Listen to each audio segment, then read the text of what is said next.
Bonjour à tous et bienvenue sur la première chaîne d'actualité quotidienne qui parle de NFT et de jeux blockchain. Vous le savez, on est là tous les jours pour le meilleur de l'actu, ça dure environ 10 minutes. Et bien sûr, pour ne rien rater, pensez à vous abonner à la chaîne. Aujourd'hui au programme, on reparlera encore une fois de airdrop. Décidément, ça n'arrête pas. Également aussi, petit focus sur les collections NFT du moment qui cartonnent, celles en termes de volume, qui font beaucoup de volume, et celles aussi bien sûr qui explosent en termes de prix. Deuxième partie de la vidéo, la partie gaming, avec pas mal de nouveaux projets à suivre.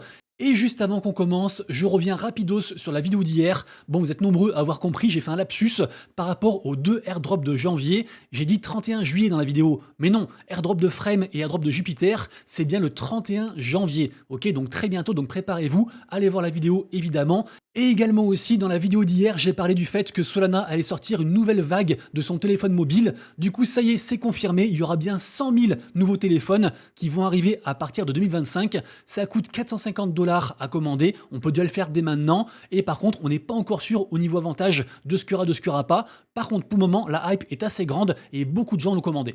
Sachez également que la vidéo du jour vous est présentée en partenariat avec le site d'information gratuit et dispo en français Crypto News.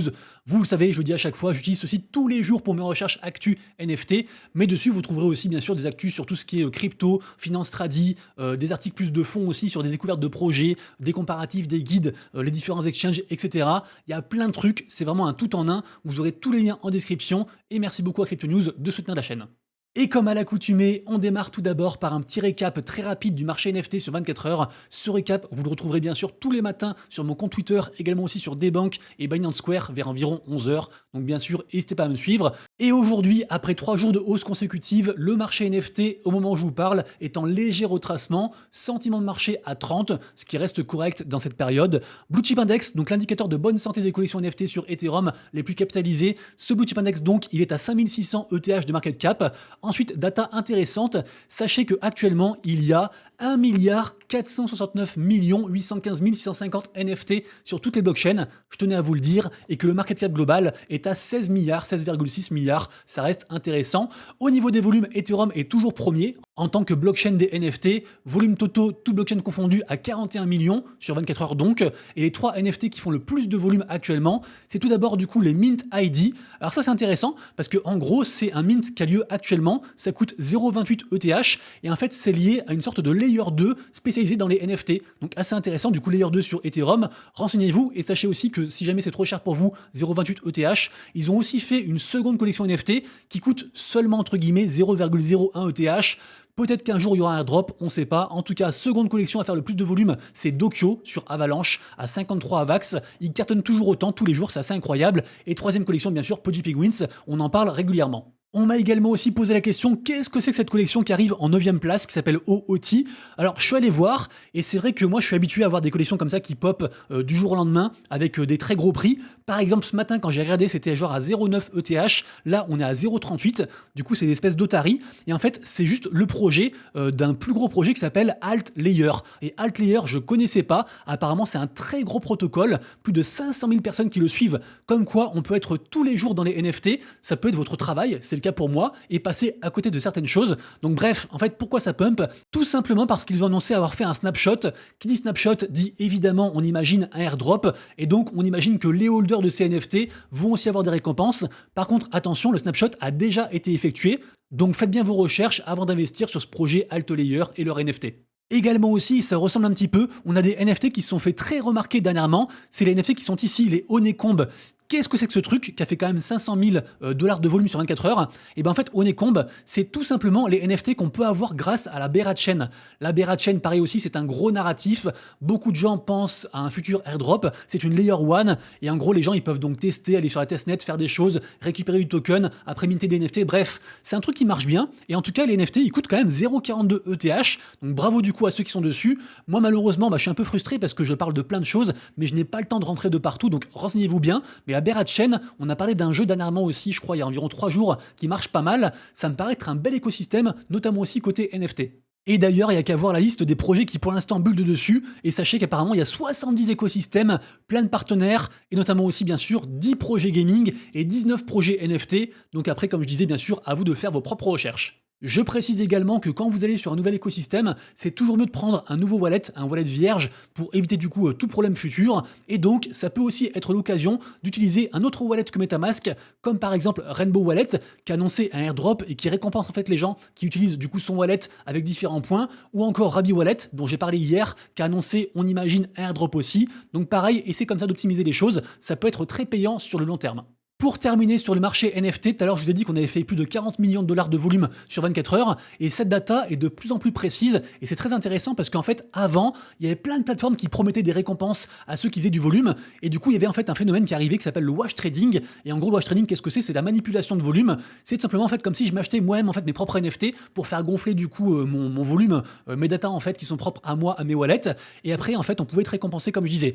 Bref, du coup, plein de plateformes ont limité ça, et maintenant en fait, il y a quasiment plus de wash trading. Donc les volumes qu'on voit, c'est quasiment que des vrais volumes, des vrais achats, et ça fait super plaisir. Et là, en fait, on est sur des plus bas jamais atteints depuis un an au niveau du wash trading, donc très intéressant. Et d'ailleurs, en parlant de belles ventes, on a eu comme toujours bien sûr des belles ventes, notamment du coup ce CryptoPunks, les CryptoPunks bien sûr, collection OG de l'écosystème du groupe Yuga Labs, qui est je pense pour moi en fait le NFT le plus safe de l'écosystème, si on peut dire que les NFT sont safe.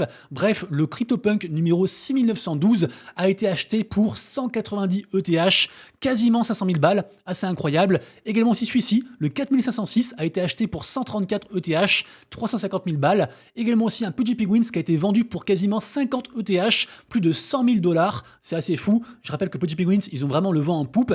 Et la blockchain Solana n'est pas en reste puisque ce NFT Sol Google, le numéro 47, a été vendu, écoutez-moi bien, pour 2200 sols, donc plus de 200 000 dollars. Incroyable. Ensuite, on va parler de Crypto Undeeds sur Solana. Je rappelle, ça fait un petit moment qu'on en parle, c'était un mint très attendu. Du coup, ça a été minté donc hier, sorti hier. Donc ça coûtait 3 sols, c'est monté directement à 20 sols juste après en fait, dès que c'était disponible sur Tensor, marketplace du coup de Solana. Et là actuellement, on est à seulement entre guillemets 12,7 sols. Alors ça reste du coup un x4 par rapport au prix du mint, mais qu'est-ce qui se passe? Je rappelle que ce projet veut un petit peu redonner en fait des lettres d'or, une belle hype à la blockchain Solana, d'où le nom du coup Crypto Undeeds. C'est un peu un pied de nez. Donc c'est vraiment un très gros projet avec pas mal de gens très intelligents, bon marketing, tout ce qu'il faut. Sauf que gros drama suivi d'un gros feud, on est encore dedans actuellement puisqu'en fait des gens se sont aperçus que la team derrière ce projet Crypto Undeeds avait utilisé en fait des fonds qu'ils ont récoltés grâce à la vente des NFT pour racheter en fait les NFT sur la marketplace du coup Tensor dès qu'ils sortaient.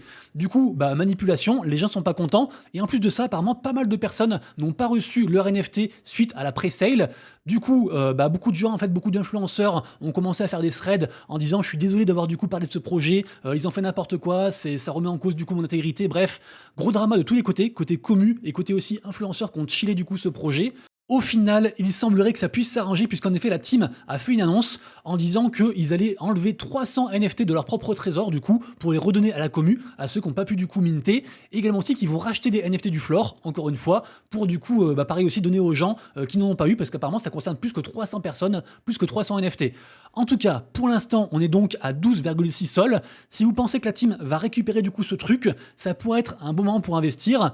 Et je finirai les infos générales par porter votre attention sur 4 collections NFT qui me semblent pas mal. Mais juste avant, on sait jamais, appel à vous, appel à la commu. On sait très bien, ça marche pareil partout. Le contact, ça fait tout.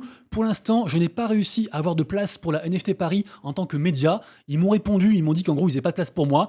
Dans tous les cas, j'irai et au pire, j'achèterai ma place comme tout le monde. Mais ce qui m'embête, c'est qu'en fait, du coup, j'aurai pas ce côté média. Et moi, ce que je veux, ce qui m'intéresse le plus, en fait, c'est de coworker, enfin de networker plutôt, de rencontrer les gens, d'interviewer les acteurs, etc. sur deux choses. Et en fait, en tant que, que personne, juste qui prend son ticket, on n'a pas accès au backstage, à la partie média et tout ça. Et moi, vu que c'est mon métier, forcément, ça m'intéresse de fou. Du coup, je me répète, pour moi, c'est un immense événement. Ça aura lieu du 23 au 24 février. Je pense qu'il faut y aller. Et donc, si quelqu'un connaît quelqu'un qui connaît quelqu'un, ça me ferait super plaisir d'y avoir accès en tant que média. Ah oui, à la base, je voulais quand même vous dire ça en fait, c'est que ce post du coup c'était pour annoncer que Animoca Brands, une boîte que j'aime beaucoup, c'est un gros fonds d'investissement spécialisé gaming, que je suis dans plein de projets différents, et donc eux ils sponsorisent la NFT Paris, donc forcément il y aura tout le gratin, ils vont envoyer du coup des mecs de chez eux, Robbie Young, Yatsu, etc. Donc j'ai aussi envie de les rencontrer évidemment, donc ça me fait une raison de plus pour y aller. Alors, les 4 collections à suivre, c'est tout d'abord Sanfran Tokyo. D'ailleurs, c'est backé par Animoca Brands pour le coup. Sanfran Tokyo, rappelez-vous, en fait, ils font un très gros projet, action, on va dire, animé manga. Ils ont aussi un lien avec Cool Cats et Azuki aussi. Ils ont aussi annoncé un token. Là, du coup, ils ont transformé leurs NFT, qui sont maintenant en 3 parties. Les NFT, ils ont atteint, du coup, je crois, 1,2 ETH. Vraiment, grosse collection à surveiller actuellement. Côté Solana ensuite, on a l'artiste Rob Renisto qui a annoncé du coup sa collection pour 0,2 Sol, donc pas trop cher, ça sort le 30 janvier et ce sera en fait 5000 NFT 1 sur 1, donc des NFT uniques et ça semble pas mal hypé. Du côté ensuite de l'immense plateforme Vivi Digital, c'est une application en fait mobile avec plein de NFT différents, de plein de collections différentes, ils ont beaucoup de licences comme par exemple du coup tout ce qui est DC Comics, etc. Et là justement on a un mint à propos du coup d'une collection Batman qui sort pour le 21 du coup janvier, donc très bientôt et ça semble aussi pas mal hypé. Et on finira avec une collection NFT sur Blast. Oui, messieurs, dames, Blast, on en a parlé hier du coup. Blast, ils ont donc sorti en fait leur testnet en live. Peut-être aussi d'ailleurs que les gens qui l'utilisent auront un airdrop. On sait pas. En tout cas, allez voir la vidéo d'hier. J'en ai beaucoup parlé. Pour moi, c'est un gros projet et je suis du coup positionné dessus. Donc j'y crois. Et donc Blast Penguins, en fait, c'est la toute première collection NFT sur du coup cet écosystème. Donc essayez de choper une place parce que si Blast devient un banger, en général, les premiers du coup sont les mieux lotis. Donc ça pourrait être sympa. Deuxième partie de la vidéo, la partie blockchain gaming, et on commence sans conteste par l'événement du jour, c'est bien sûr la sortie de Nifty Island. C'est donc un mode play to airdrop, donc on joue, c'est gratuit, n'importe qui peut y avoir accès, et on aura donc du token, des NFT du coup à l'issue. C'est de plus en plus la mode, vraiment c'est une grosse tendance. Tous les play to earn, tous les jeux blockchain font quasiment tout ça, sauf que Nifty Island, ils ont quand même un marketing d'enfer, ils sont partenaires avec la terre entière, j'imagine que le truc devrait cartonner. Ça devrait sortir en fin de soirée, voire dans la nuit, heure française, mais vraiment, il faut jeter un œil. Je précise aussi qu'ils ont quand même des collections NFT déjà sorties, qui coûtent quand même assez cher, donc bon, moi j'ai passé à côté, mais pourquoi pas du coup jouer au jeu pour du coup gagner quelque chose derrière. Ensuite, on a non pas un play to airdrop, mais cette fois-ci un engage to earn airdrop avec le gros projet gaming Blocklords. Blocklords, les gens en parlent pas beaucoup, j'en parle de temps en temps, mais vraiment c'est un très gros projet avec une très grosse commu. Ça se passe sur le Layer 2 Immutable X. Ils ont aussi un mode gratuit pour tester le jeu, donc n'hésitez pas à le faire bien sûr. Dans l'ensemble, ça se décrit comme un MMO médiéval,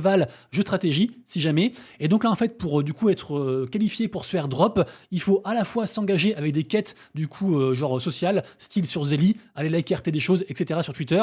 Également aussi stacker en fait du token vent. Toutes les informations seront bien sûr en description juste en dessous. Et pour ceux qui veulent aller plus loin, sachez que le youtubeur JeuxCryptoFR a fait aussi une vidéo dédiée sur ce projet en français. Donc n'hésitez pas du coup à aller la voir et comme ça vous saurez tout sur le projet Blocklords. Ensuite, grosse annonce, le projet Farcana qui est un projet très hypé côté gaming. C'est un shooter backé par Animoca Brands. Comme je vous le disais, ils sont partout. Donc ils ont fait un free mint déjà sur Polygon. Donc c'était gratuit et ça coûte actuellement 1 ETH. Et bien sûr aussi, les holders de ces NFT auront du token phare. Donc c'est important. Également aussi, il y a toujours du coup le airdrop qui est en cours. Je vous mettrai le lien en description pour avoir un peu de token gratuitement. C'est juste des quêtes en fait d'engagement. Et la nouvelle annonce, le token phare sera listé sur Bybit le 23 janvier. Donc on s'approche très rapidement, je pense, des phases de airdrop. Et ils ont également aussi confirmé et annoncé l'arrivée prochaine d'une nouvelle collection NFT sur Ordinal, sur Bitcoin. Elle arrive pour le 26 janvier, gratuite elle aussi, seulement 333 NFT. En gros, faites tout pour être whitelisté. Ensuite, énorme annonce, franchement, on s'y attendait pas, du côté de chez Yuga Labs côté gaming. Alors rappelez-vous, Yuga Labs, qu'est-ce que c'est? Yuga Labs, c'est juste le plus gros acteur côté NFT. Ils brassent avec leurs différentes collections plus de 20% du marché NFT à eux tout seuls. C'est impressionnant. Ils sont derrière, entre autres, la collection NFT du Bored Ape Club, comme par exemple le singe NFT que j'ai ici, juste derrière moi. Également aussi, ils sont derrière CryptoPunks, bref, ils sont derrière plein de trucs. Et dernièrement, ils ont fait un gros focus côté gaming, notamment aussi avec leur métaverse qui s'appelle Otherside. Et donc là, en fait, ils ressortent, rappelez-vous, c'était il y a un an, ils avaient sorti un jeu qui s'appelait Dookie Dash, c'est le jeu qu'on a actuellement à l'écran, et le premier avait gagné un NFT d'une valeur de 1,6 million de dollars. Incroyable. D'ailleurs, c'était un joueur pro en fait du monde du Web 2 qui avait gagné ce truc. Il s'appelait du coup Mon Graal. Je pense qu'il jouera donc à la seconde mouture. On ne sait pas encore du coup exactement qu'est-ce qu'il y aura comme récompense. Par contre, on sait qu'il y aura aussi des avantages à holder différents NFT. Donc forcément, du coup, toutes ces collections qui sont ici, les Bored Ape, les Mutant Ape, les Coda, les Kennel aussi, les chiens du coup de Bored Ape et aussi les Box HVMTL, ils ont tous augmenté. Également aussi le token ApeCoin de l'écosystème du coup Yuga Labs a augmenté aussi. Il a pris genre je crois 10%, même 20% du coup sur 7 jours là, assez incroyable. Et donc ce qui est cool, c'est que ce jeu sera disponible pour tout le monde gratuitement sur PC et téléphone et qu'il y aura des récompenses et que ça arrive donc Q1 2024. Forcément, ce sera un truc à suivre. Info suivante à propos de Star Atlas, puisqu'en effet ça commence aujourd'hui, rappelez-vous, j'en avais parlé, on a 1000 joueurs qui vont tester le mode multiplayer en fait de ce jeu. Star Atlas, c'est juste le plus gros projet gaming sur Solana. Vraiment, il y a plein de jeux dans un seul jeu. C'est presque, j'allais dire, un RPG en monde ouvert / MMO, bref. Du coup, on attend beaucoup de ce mode multijoueur, donc hâte de suivre tout ça. Du coup, ça commence aujourd'hui, je crois en fin de journée. Également aussi, aujourd'hui, on a la 7e saison de Axie Infinity Origins.